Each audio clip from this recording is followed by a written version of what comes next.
Thank you. Doctor Sudhanshu Trivedi.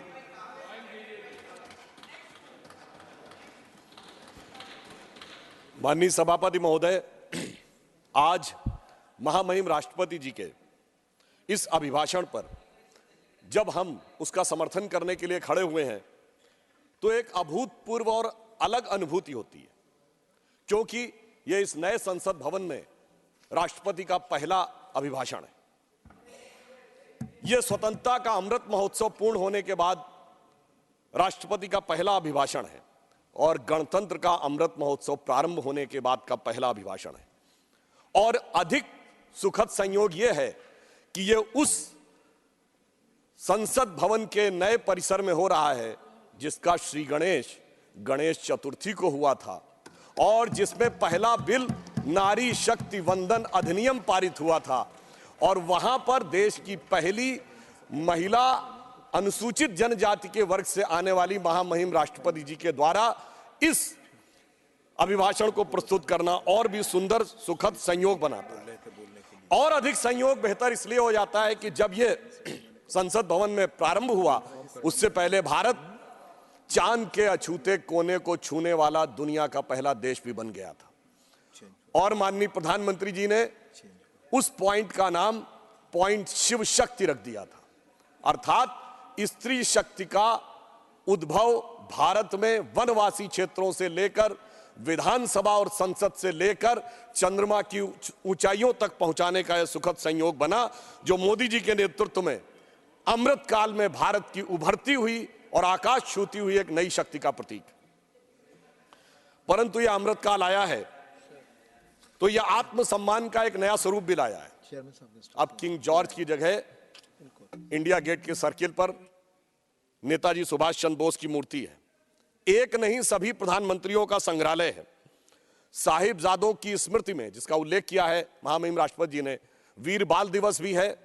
Birsa Munda ji के जन्मदिन के ऊपर जनजातीय गौरव दिवस भी हुआ है, संविधान दिवस भी है, विभाजन विभीषिका दिवस भी है। अर्थात भारत की समस्त स्थितियों को संवैधानिक स्थिति देकर यह सुखद संयोग आया है। देश की अर्थव्यवस्था आज तेजी से बढ़ रही है। G20 में हम सबसे तेजी से बढ़ती हुई अर्थव्यवस्था है।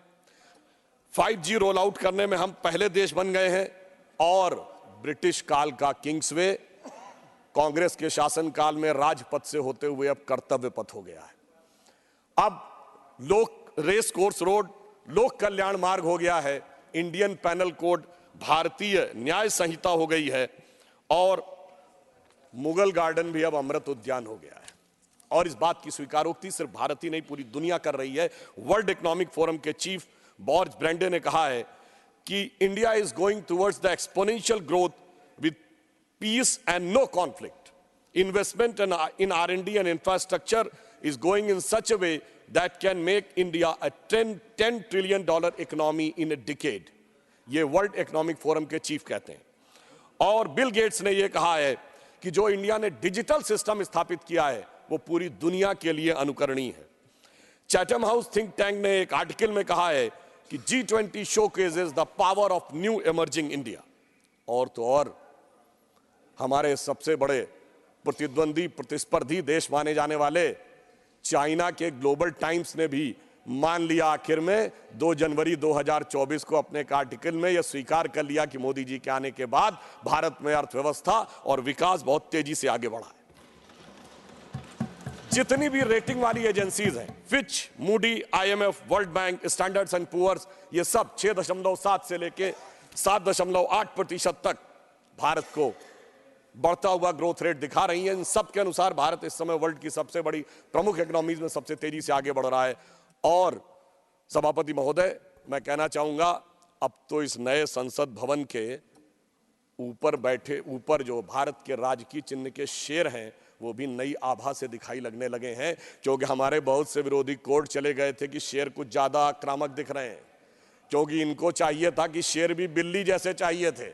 परंतु अब संसद भवन में एक ऐसा शेर बैठा है जिसकी वजह से अब किसी की भारत की तरफ आंख उठाने की हिम्मत नहीं है। जो इस भाव में विश्वास करते हैं, न विक्रमार्जितो सिंहस्य क्रियते मृगः, विक्रमार्जित राजस्य स्वयमेव मृगेंद्रता। तो भारत की जो मृगेंद्रता है वो उठकर सामने आ रही है। परंतु मैं माननीय सभापति जी कहना चाहूंगा कि इसकी शुरुआत कहां से हुई।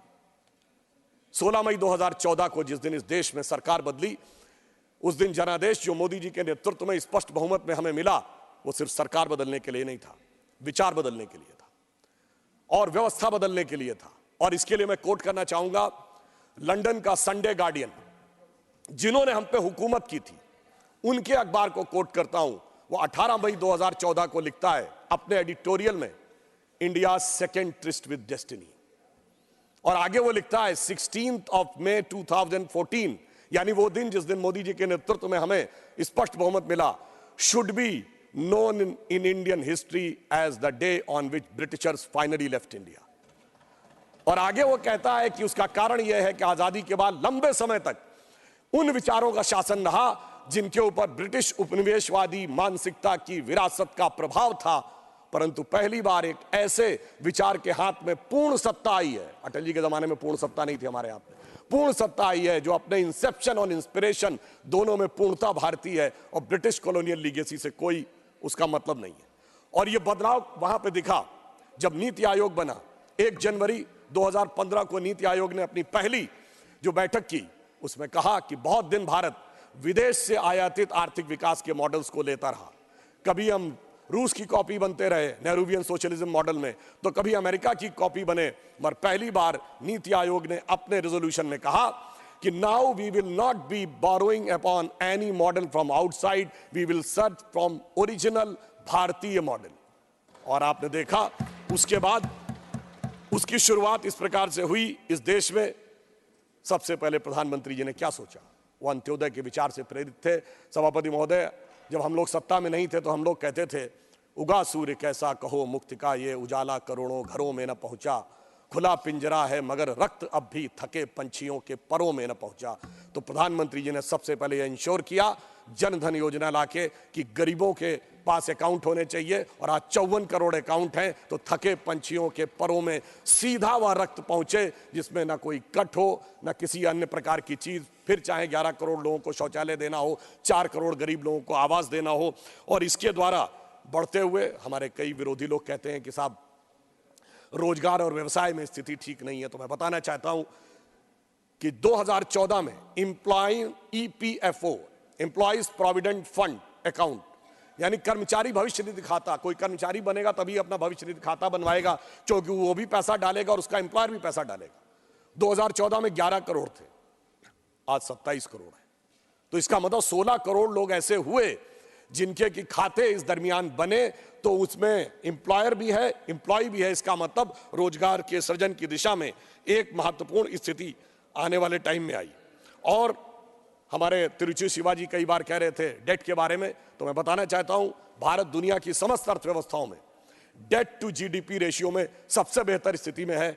आप China, America, Japan, France, Germany, किसी से भी तुलना कर लीजिए, हम डेट टू GDP रेशियो में सबसे बेहतर स्थिति में है। पर्सनल डेट में हम सबसे बेहतर स्थिति में है। 73% लोग ऐसे हैं भारत में जिन्होंने कोई पर्सनल डेट नहीं ले रखा है। तो इसीलिए IMF ने हमारी अर्थव्यवस्था की वो तारीफ भी की है। परंतु ये सारा आर्थिक विकास सभापति महोदय तब तक बेमानी होता है जब तक उस विकास के साथ राष्ट्र के आत्मगौरव का भाव भी उसमें ना हो। क्योंकि आप विकसित होकर भी विश्व के सामने अपनी क्या तस्वीर रखेंगे। तो मैं कहना चाहता हूं कि महामहिम राष्ट्रपति महोदया का अभिभाषण एक और दृष्टि से महत्वपूर्ण था। सभापति महोदय, ये 5 साल के बाद आने वाली सरकार का, जो दोबारा भी आने वाली है, सिर्फ 5 साल के बाद आने वाली सरकार का अभिभाषण नहीं था, उस कालखंड का अभिभाषण नहीं था, 500 साल के बाद आने वाले भगवान राम के आगमन के उस अलौकिक अनुभूति के कालखंड का भी था।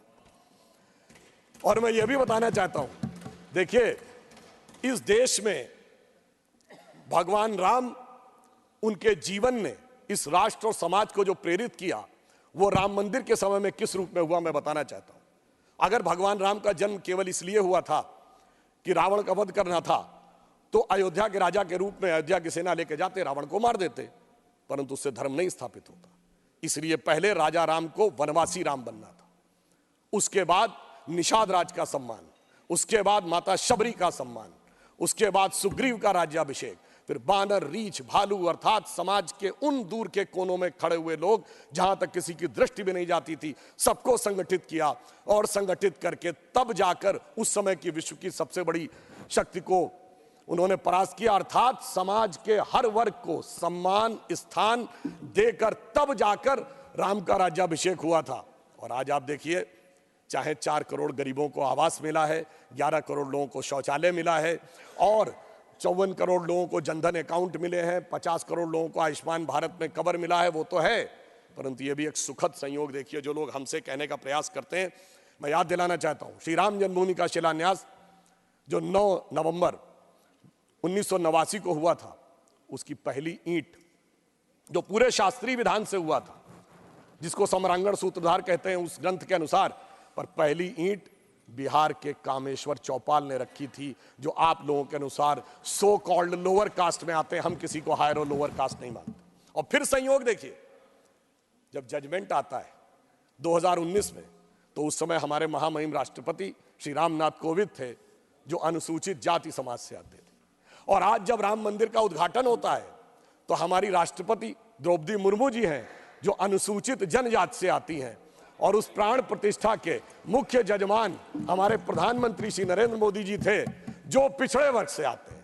मुझे लगता है जो राम के काल में हुआ था, सबको सम्मान, सबको स्थान, सबको सत्ता में स्थान, वही राम मंदिर के काल में भी हो रहा है।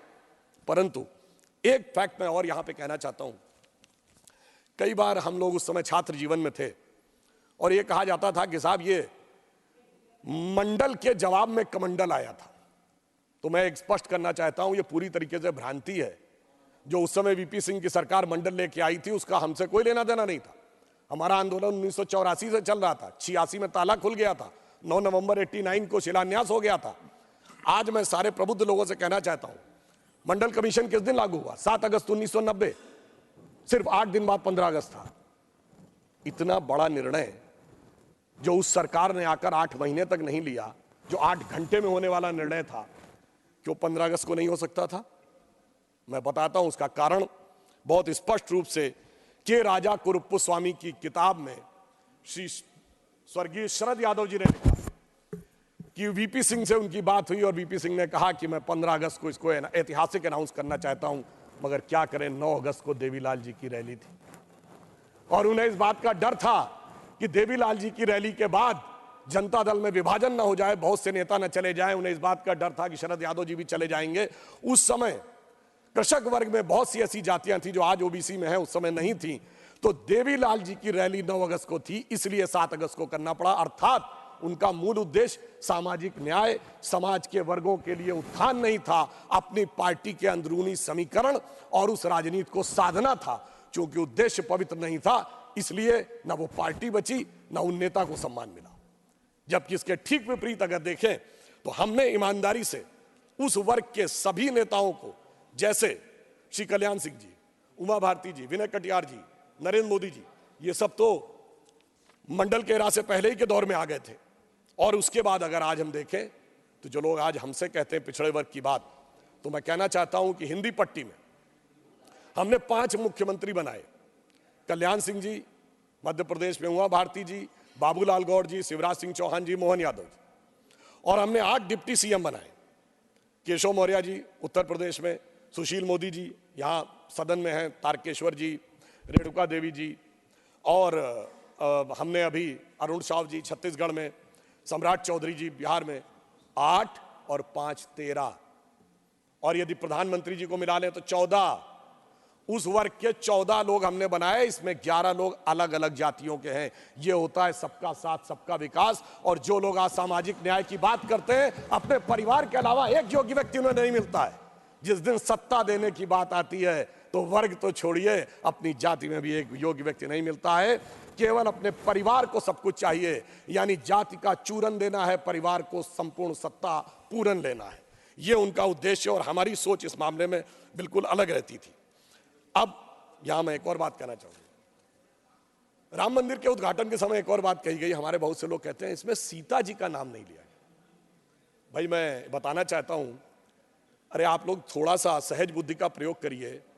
ये तो राम जन्मभूमि है, ये तो रामलला है, विराजमान भी वहां 5 वर्ष के हैं। जहां राजा राम होंगे तो वहां सीता भी आएंगी। अभी तो राम ललाई हैं तो जय श्री राम ही होगा। और दूसरा, मैं ये भी कहना चाहता हूं, मुझे बड़ी प्रसन्नता भी होती है जब वो ये बात कहते हैं कि सीता जी का नाम होना चाहिए, तो मुझे ध्यान आता है कि दुनिया में कोई दूसरी संस्कृति नहीं है जो ईश्वर में स्त्री तत्व को स्थान देती हो, सिर्फ हमारी संस्कृति है। हम सीताराम भी कहते हैं, राधे श्याम भी कहते हैं, लक्ष्मी नारायण भी कहते हैं, गौरी शंकर भी कहते हैं। और जब राम मंदिर आंदोलन चल रहा था तो हम दोनों को याद करते थे। सभापति जी, मैं बालक के रूप में गया था उस रैली में, मुझे आज तक याद है। हम कहते थे, जन जन के मन में राम रमे और प्राण प्राण में सीता है, हर हृदय की धड़कन रामायण, पग पग पर बनी पुनीता है, यदि राम नहीं है श्वासों में तो प्राणों का घट रीता है। फिर हम कहते थे, इसलिए नरनाहर श्री पुरुषोत्तम का हम मंदिर भव्य बनाएंगे, सौगंध राम की खाते हैं हम मंदिर वहीं बनाएंगे। और आज आप देखिए वो सौगंध पूर्ण हुई। उसकी शुरुआत माननीय अडवाणी जी के समय में हुई थी और संपूर्ण मोदी जी ने उसे करने का कार्य किया है। अब मैं एक और बात कहना चाहता हूं, एक थोड़े इस विषय के ऊपर। माननीय खड़गे जी ने कल एक विषय कहा था कि साइंटिफिक होने की बात करनी चाहिए। जब हम साइंटिफिक की बात करते हैं तो मैं याद दिलाना चाहता हूं, श्री राम जन्मभूमि का जो मंदिर बना है ना, उसमें एक बड़ा साइंटिफिक एंगल आया है। वो क्या है कि रामनवमी के दिन उनके मस्तक के ऊपर सूर्य तिलक होगा। अब इसके लिए सबसे पहले किस चीज की जरूरत है, जो प्लैनेटरी पोजीशन थी कि अर्थ का जो एंगल होगा सूर्य के साथ उस पर्टिकुलर दिन कैसे होगा, तो इसमें 3 इंस्टीट्यूट ने काम किया है। इंस्टीट्यूट ऑफ एस्ट्रोफिजिक्स बेंगलोर ने, जिसने उस पूरे एस्ट्रोनॉमिकल कैलकुलेशन को सटीक ढंग से किया है। दूसरा है central building research institute Roorkee, जिसने कि उसकी व्यवस्था बनाने का काम किया। और तीसरी एक प्राइवेट कंपनी है जिसने वो कॉन्वेक्स लेंसेस के थ्रू कैसे वो अंदर आएगा और ठीक उसी बिंदु के ऊपर उस दिन केंद्रित होगा, ये व्यवस्था की है। मगर मैं अपने विरोधियों को बताना चाहता हूं, आज तो एस्ट्रोफिजिक्स का इंस्टीट्यूट है, आज तो हमारे पास इतनी टेक्नोलॉजी है, मगर यही तो कोणार्क के सूर्य मंदिर में भी था। यही तो अगर आप देखें तो आंध्र प्रदेश में वेद नारायण मंदिर है, उसमें भगवान के चरणों के ऊपर पड़ती हैं। कोल्हापुर में महालक्ष्मी का मंदिर है महाराष्ट्र में, उसमें 3 दिन के लिए इक्विनॉक्सेस आते हैं तो देवी के मस्तक से लेकर चरणों तक चले जाते हैं। कर्नाटक के श्रृंगेरी में जो मंदिर है उसमें 12 महीनों में अलग अलग सूर्य की गति पड़ती है। पूछिए साहब, अगर विज्ञान नहीं था तो उस जमाने में इतना सटीक कैलकुलेशन कैसे हुआ जो आज इतने बड़े बड़े सैटेलाइट्स के बाद होने की बात आई है। इसलिए मैं कह सकता हूं कि इसके लिए हमें इस विचार पे धर्म और संस्कृति के साथ इस विज्ञान पर भी गर्व करना चाहिए। वैसे मैं एक और बात कहना चाहता हूं, इसमें विज्ञान का एक और गहरा, आप सबको ध्यान हो कि उसमें 84 सेकंड का मुहूर्त था, पर वो शुरू कहां से होता है? अगर आपने कभी भी उसको सुना हो, लोग को तो क्या कहते हैं, ब्रह्मा आयु द्वितीय परार्धे, द्वितीय परार्ध ब्रह्मा की आयु मतलब 155 ट्रिलियन ईयर्स। वैसे बिग बैंग थ्योरी कहती है कि 14 बिलियन ईयर पहले दुनिया बनी। तो मैं बता देना चाहता हूं कि जेम्स वेब टेलीस्कोप ने जो नई फाइंडिंग की है उसमें बहुत सी गैलेक्सीज ऐसी आई हैं जो 14 बिलियन से आगे की आ रही हैं। तो now that theory has become debatable. फिर वहां से आते हैं श्वेतवारा कल्प यानी 1.97 बिलियन ईयर्स, फिर आते हैं वैवस्वत मनवंतरे, फिर आते हैं कलयुग यानी 5125 ईयर्स, फिर आते हैं विक्रम संवत में 2081 साल, फिर आते हैं वर्ष में, वर्ष के भाग में, उत्तरायण सूर्य में, फिर आते हैं महीने में, और उसके बाद वार नक्षत्र होते हुए 84 सेकंड तक। मैं कहना चाहता हूं ये भारत की सनातन यात्रा है जो 155 ट्रिलियन ईयर से लेकर सटीक कैलकुलेशन 84 सेकंड तक का करती है। मुझे लगता है दुनिया में कोई धर्म संस्कृति ऐसी नहीं होगी जो इस प्रकार का करने की क्षमता रखती हो, वो सिर्फ हमारे यहाँ। मगर उसके बाद भी माननीय सभापति महोदय, मैं कहना चाहूंगा कुछ लोगों को, और इस बारे में दुनिया के सबसे बड़े कॉस्मोलॉजिस्ट कार्ल सैगन, जिसने first man made object Voyager जो सोलर सिस्टम के बाहर गया है उसका जो मैसेज है कंपोज किया है, उसने लिखा है, उसका वीडियो कोई जाके चेक कर सकता है, now only the ancient calculation of Hindus matches with the modern scientific calculation, cosmological calculation. मगर एक बात मैं यहां पे राजनीतिक भी कहना चाहता हूं। मान्यवर बहुत से लोग कहते थे कि श्री राम जन्मभूमि की प्राण प्रतिष्ठा का मुहूर्त ठीक नहीं है, मगर मैं कहना चाहूंगा उन सारे लोगों को देख लेना चाहिए कि राहुल गांधी जी ने जो यात्रा शुरू की है, इसका मुहूर्त कैसा था, जरा इस पे विचार कर लेना चाहिए। क्योंकि वो जहां से चले हैं, पहले वो चले असम से तो देवड़ा साहब मुंबई में अलग हो गए, वो बंगाल की तरफ उठे तो ममता दीदी ने अलग स्टैंड ले लिया, उत्तर प्रदेश में मायावती जी ने अलग स्टैंड ले लिया, पंजाब में आम आदमी पार्टी अलग हो गई, बिहार पहुंचे तो गठबंधन ही पलट गया। आज वो रांची में है, साहब सरकार तो बच गई पर वहां भी मुख्यमंत्री चला गया। तो जरा विचार करना चाहिए उन लोगों को कि उन्होंने ये कौन से मुहूर्त में काम शुरू किया है। परंतु उसके उपरांत जिस ढंग से इंडिया गठबंधन की राहुल गांधी जी की यात्रा चल रही है, तो उसके लिए जो हकीकत से मुंह मोड़े हुए हैं, उसके लिए मैं कहना चाहूंगा कि आंख मूंद लेने से ये खतरा न टल जाएगा, आंख मूंद लेने से ये खतरा न टल जाएगा। अब वो देखना पड़ेगा जो देखा न जाएगा, और शिजरा बिखरने को है इस मोहब्बत की दुकान का, झूठी तसल्लियों से अब संभाला न जाएगा। और यह भी एक संयोग देखिए कि कल माननीय खड़गे जी के मुंह से निकल गया था 400 पार, और शाम को दीदी ने कह दिया कांग्रेस को तो 40 की दरकार। मतलब आप ये सोचिए कि यहां पे विषय आया 400 पार, वहां आया 40 की दरकार, और गठबंधन में मची हुई है ऐसी मारा मार कि प्लीज प्रमोद जी, मान्यवर, प्रमोद जी आज गठबंधन के अंदर जिस प्रकार की मारामार है, तो मुझे लगता है कि इंडी गठबंधन के लोगों के दिल में तो ये विचार आ रहा होगा, आपको मौका आएगा, बोलिएगा प्लीज, कि ये रश के जन्नत मुझे कोई आपकी बात रिकॉर्ड पे नहीं जा रही, आपकी बात रिकॉर्ड पे नहीं जा रही है, आपको मौका आएगा तो आप बोलिएगा। अच्छा चलिए, ममता दीदी ने तो कहा ना 40 की दरकार, इसमें तो कोई किंतु परंतु की गुंजाइश नहीं है कि 40 भी नहीं मिलेंगी। तो महोदय, मैं कहना चाहता हूं, आज जिस ढंग की गठबंधन में मारामार हो रही है, तो मुझे लगता है कि शायद वो गठबंधन के सदस्य लोग कह रहे होंगे कि ये रश के जन्नत मुझे अब रास आती नहीं, मैं तो जहन्नुम में ही खुश था है मेरे परवरदिगार। और एक बिंदु मैं और कहना चाहता हूं, बहुत गंभीरता से आज हमारे विपक्ष के लोग कहते हैं कि साहब वो SC ST OBC के आरक्षण को लेकर, उनकी जनगणना को लेकर बहुत कंसर्न है, उनके मन में बड़ी वेदना है। तो मैं पूछना चाहता हूं, यदि उस आरक्षण के लिए इतनी वेदना है, चाहे वास्तविकता में वेदना है या वोट के तराजू पर तौल कर सियासत के माहौल को खोल कर तब देखा जाता है कि किस आरक्षण का कब इस्तेमाल करना है।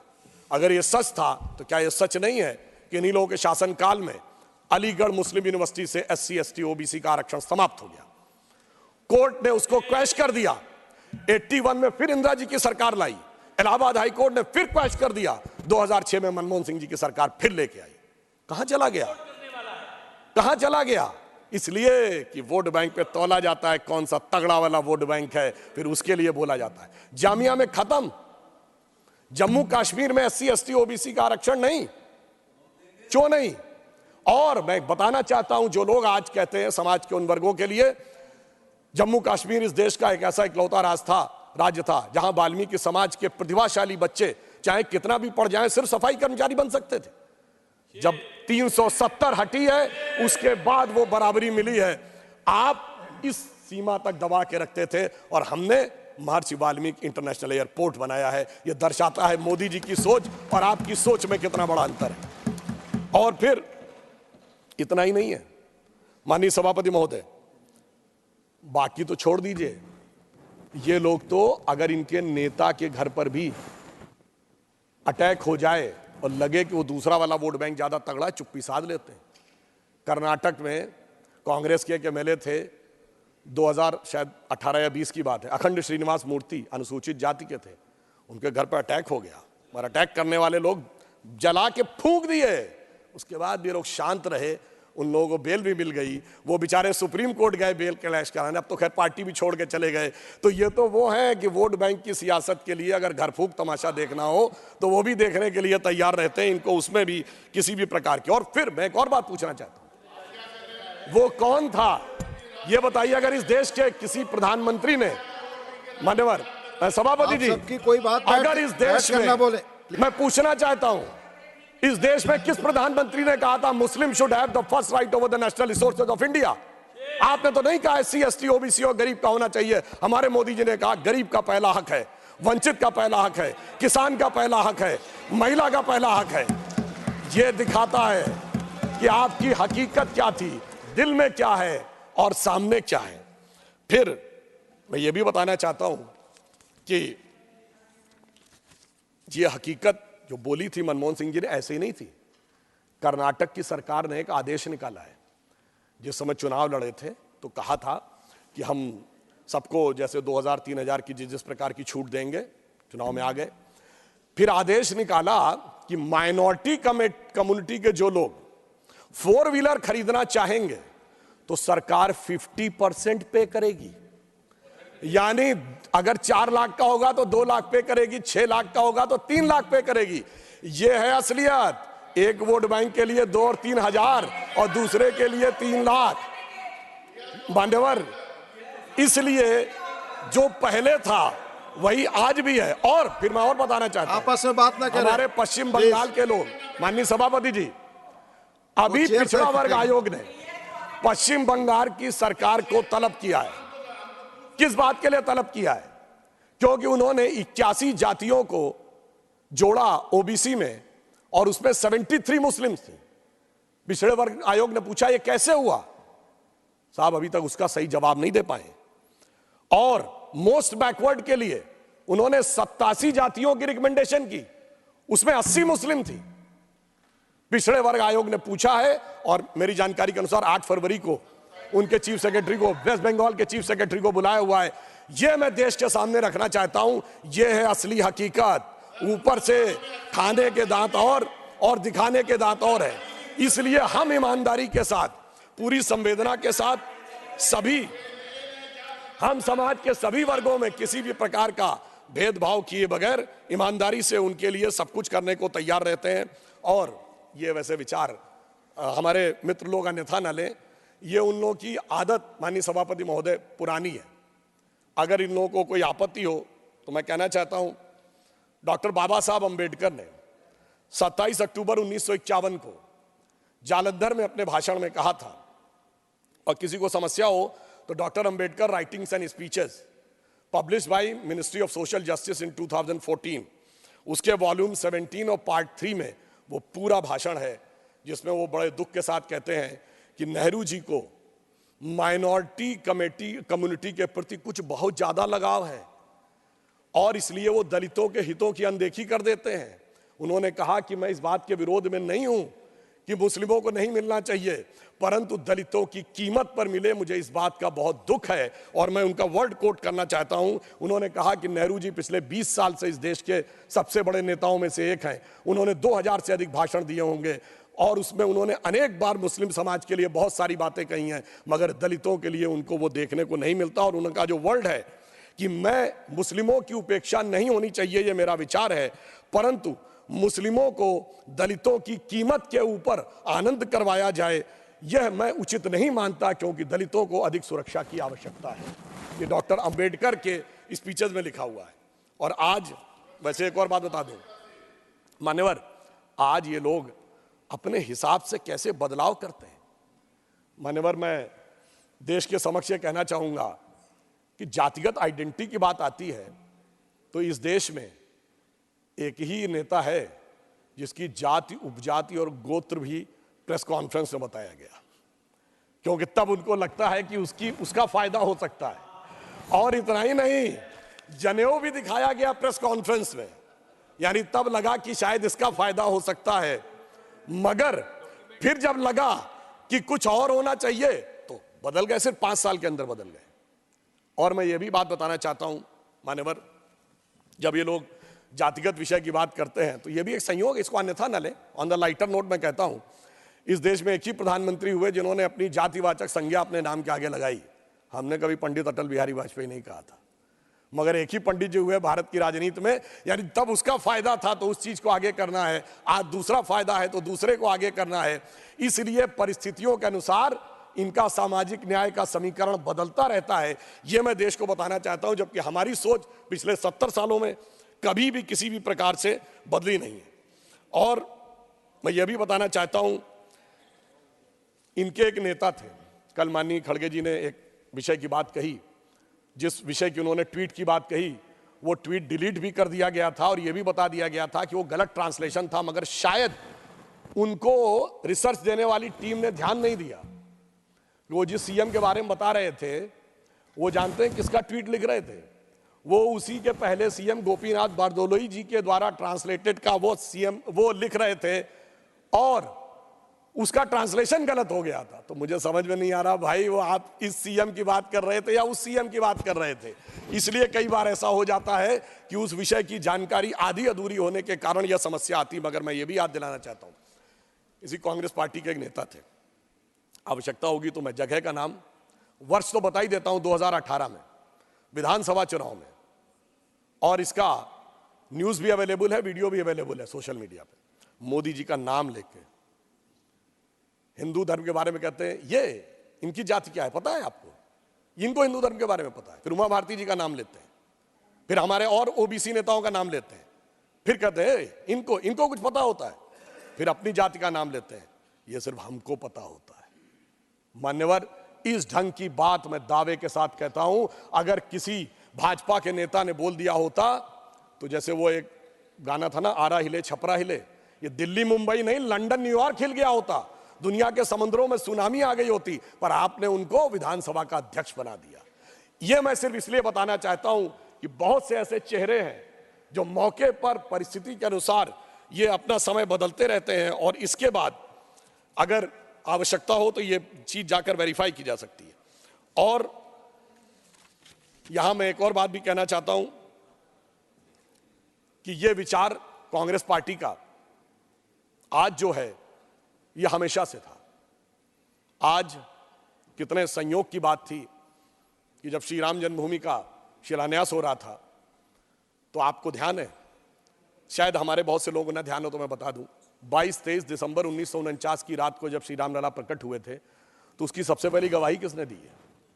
यानी जो लाइट दिखी थी वो बताई थी एक यूपी पुलिस का सिपाही था अब्दुल बरकत। अब्दुल बरकत ने यह गवाही दी है कि उसे दिव्य रोशनी दिखाई पड़ी, और उसके बाद जब वो दिव्य रोशनी हटी तो वहां श्री राम लला विराजमान थे। और जो पैरोकार था इकबाल अंसारी बाबरी पक्ष का, देखिए उसको भी इनवाइट किया गया और वो आ भी गया। अब्दुल बरकत को रोशनी दिख गई मगर इनको रोशनी अभी तक नहीं दिखी। इकबाल अंसारी जो था वो आ गया रामलला की प्राण प्रतिष्ठा में, उसका तो इकबाल बुलंद हो गया, इनका इकबाल नहीं बुलंद हो पाया, जमींदोज रह गया। ये मुझे समझ में नहीं आता है कि ये किस आधार के ऊपर ये निर्णय लेते हैं। वैसे इसमें भी इनको कोई नई बात नहीं है मान्यवर, ये इनकी समस्या पुरानी है। 24 अप्रैल 1951 को पंडित नेहरू जी ने जाम साहब दिग्विजय सिंह, जो सौराष्ट्र के राज्य प्रमुख थे, like chief minister of today, उनको लेटर लिखा था सोमनाथ मंदिर के उद्घाटन पे कि मैं बहुत स्पष्ट करना चाहता हूं कि मैं इससे सहमत नहीं हूं। मुझे इस बात का बहुत कष्ट है कि हमारे कुछ मंत्रिमंडल के सहयोगी जा रहे हैं, और उन्होंने कहा कि I am troubled by this revivalism, ये वर्ड है, यानी मैं इस पुनरुत्थान से बहुत दुखी और समस्या में हूं। मगर साहब हुई है वही जो राम रचि राखा, जो होना था वो हो गया। और मगर यह दर्शाता है कि जो आज की यह प्रवृत्ति है, यह प्रवृत्ति गांधी जी की नहीं थी। गांधी इस देश की धर्म संस्कृति को मानते थे, नेहरू जी की सोच अलग थी। तो मैं कह सकता हूं कि आज की कांग्रेस गांधी जी की सोच से ज्यादा नेहरू जी की सोच के ऊपर चलती है, इस कारण से यह समस्या आती है।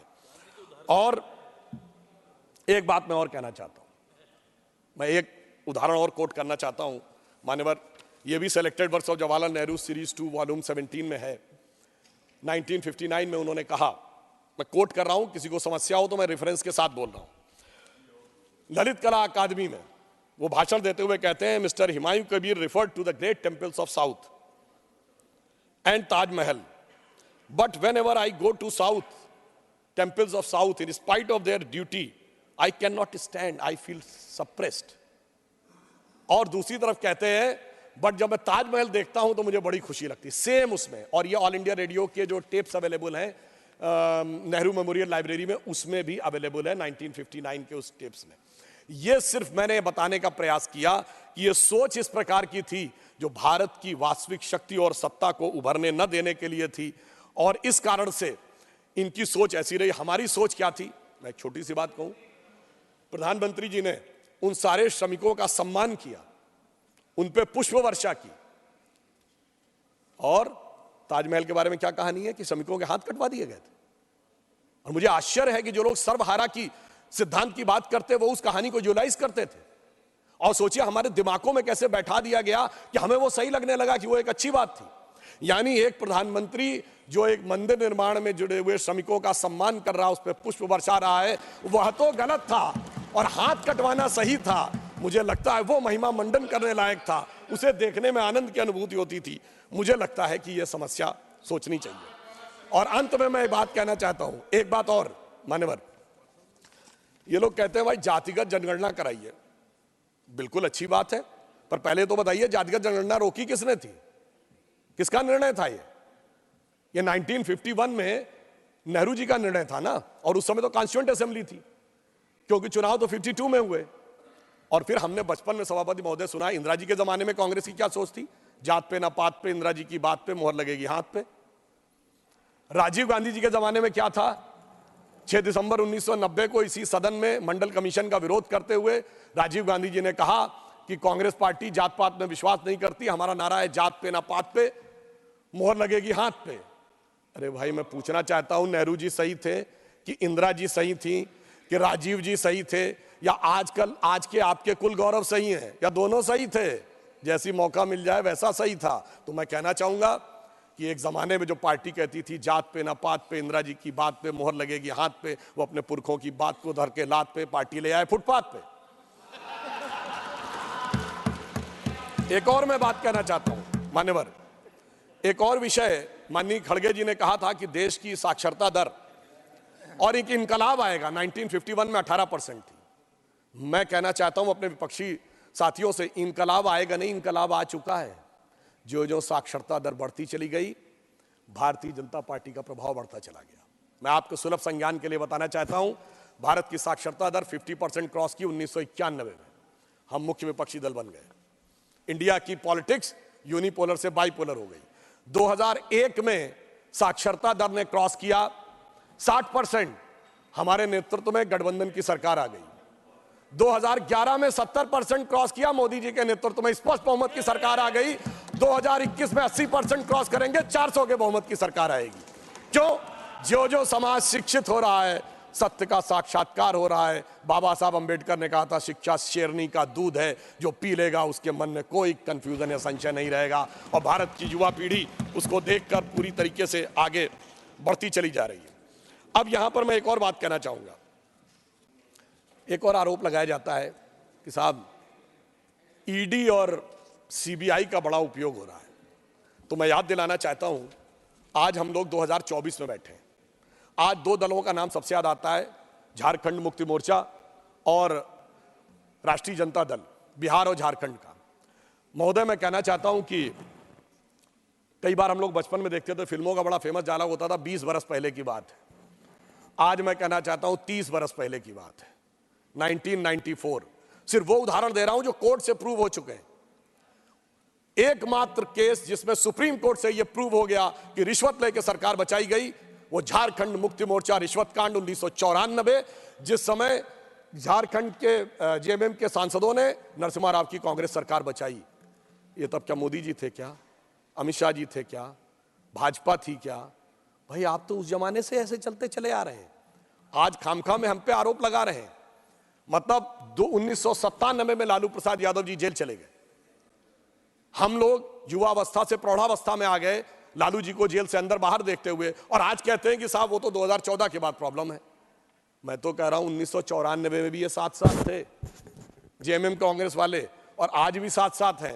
मतलब ऑन द लाइटर नोट मैं कहना चाहूंगा, एक पुराना गीत था ना, तो उसको थोड़ा परिवर्तित कर दें कि शायद ये दोनों दल एक दूसरे से कह रहे हैं कि 30 साल पहले मुझे तुमसे प्यार था, जिया बेकरार था, यही भ्रष्टाचार था, आज भी है और कल भी रहेगा। अब मैं यह भी बताना चाहता हूं, इसलिए आज आप जिस प्रकार का विभाजन। और मैं एक और बात मैं कहना चाहता हूं, अगर हमारे विरोधियों को कोई आपत्ति है तो मैं विनम्रता से कहता हूं 1990 के बाद की एक लोकसभा बता दें जिसमें इन दलों के नेताओं ने भ्रष्टाचार के आरोप में कोर्ट कचहरी और जांच एजेंसी के चक्कर न काटे हो। श्री पीवी नरसिम्हा राव जी के जमाने से लेके मनमोहन सिंह जी की दोनों सरकारों के जमाने में। तो भाई अगर आपका तो ये भ्रष्टाचार से याराना बहुत पुराना है और इसके लिए सिर्फ मोदी जी पर इल्जाम लगाना है, मैं तो ये बात सही नहीं मानता, ये यथार्थ है।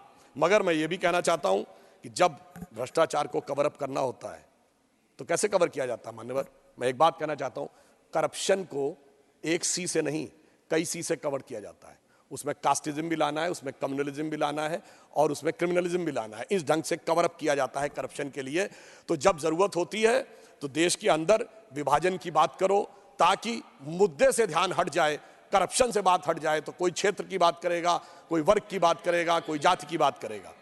मैं सिर्फ ये कहना चाहता हूं कि मान्यवर, इन्होंने जिस प्रकार के डिवीजन की बात कही तो मैं एक पंक्ति में कहना चाहता हूं कि आपने, अंग्रेजों ने हमको बांटा, फिर भी अपने देश की खातिर इन्होंने हर परिवेश को बांटा कुर्सी के उद्देश्य की खातिर।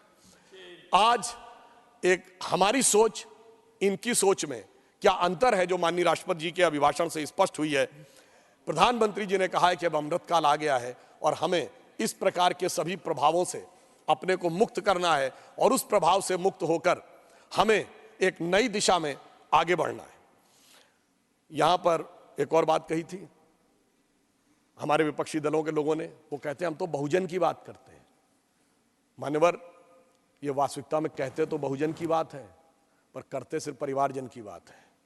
ये बहुजन हिताय बहुजन सुखाय नहीं चलते, परिजन हिताय परिजन सुखाय चलते हैं।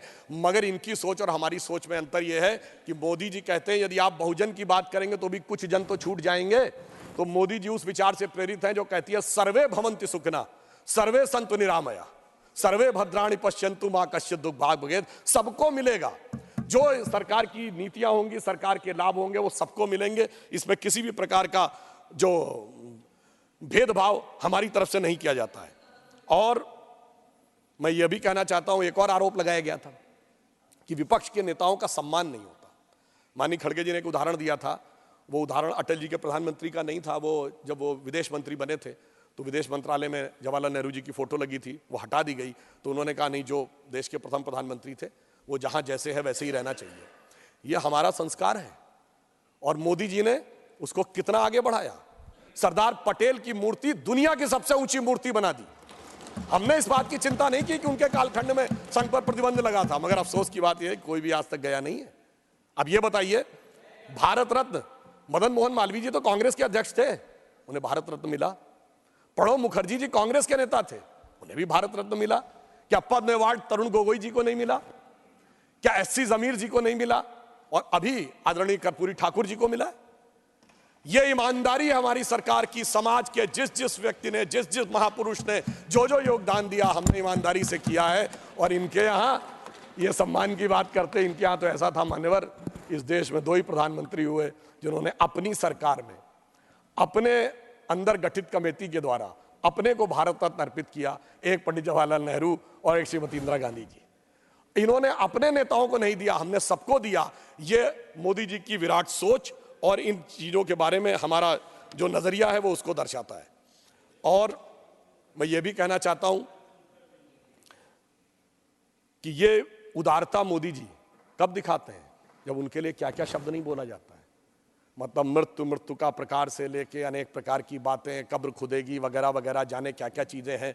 मगर उससे अविचलित रहते हुए, जैसा मोदी जी ने एक बार कहा था कि लोगों ने उनसे पूछा कि आप साहब छुट्टी भी नहीं लेते, इतनी ऊर्जा कहां से पाते हैं? तो उन्होंने कहा था रोज 1 से 2 किलो गाली खाता हूं और उसके बाद उसी से ऊर्जा पाकर पुनः आपकी सेवा में लग जाता हूं। आप सोचिए, आज डिजिटल डाटा का जमाना है। जितने अपशब्दों का प्रयोग माननीय मोदी जी के लिए किया गया होगा, इतना कभी किसी के लिए नहीं किया होगा। इसके बावजूद विपक्ष के जितने नेताओं को सम्मान दिया गया है, इतना भारत के इतिहास में कभी किसी को नहीं दिया गया होगा। इसलिए वो ऊर्जा पाते हैं जो समाज को बदलाव करने में एक महती भूमिका निभाती है। और उस नई सोच के साथ हम आगे बढ़ते हैं। अब यहां अंत में मैं एक विषय ये कहना चाहूंगा कि वो नई सोच क्या थी, एक उदाहरण देना चाहता हूं। जब हमारी सरकार आई, इस देश में दो हिस्सों में बहुत बड़ी समस्या थी। देश का पूर्वी हिस्सा है, वहां पर पानी बहुत गिरता है, बाढ़ की समस्या रहती है, बिहार से लेके उड़ीसा, पश्चिम बंगाल, असम। जो पश्चिमी हिस्सा है, राजस्थान और गुजरात, वहां पानी कम गिरता है, इसकी वजह से सूखे की समस्या रहती थी। अब मोदी जी ने आने के बाद जो एक नई सोच के साथ सोचा, तो जहां पर पानी कम है तो वहां सौर ऊर्जा की अधिकता है, तो सोलर एनर्जी के अंदर उसके पे एक नया स्वरूप शुरू किया गया। और जहां पर पानी की अधिकता है वहां नदियों के पाट को ड्रेजिंग करके और गहरा किया गया और इनलैंड वाटरवेज की शुरुआत की गई। यानी जो समस्या है उसके अंदर से कैसे एक नया रास्ता निकाला जा सकता है वो देखा। और सोलर एनर्जी में हम वहां पर पहुंचे कि आज दुनिया में हम 5th स्थिति में है सोलर एनर्जी में, जो हमने 2022 में अचीव कर ली है। तो हम 4थे नंबर के देश हैं दुनिया में जो इंस्टॉल्ड कैपेसिटी में क्लीन एनर्जी के फील्ड में खड़ा हुआ है।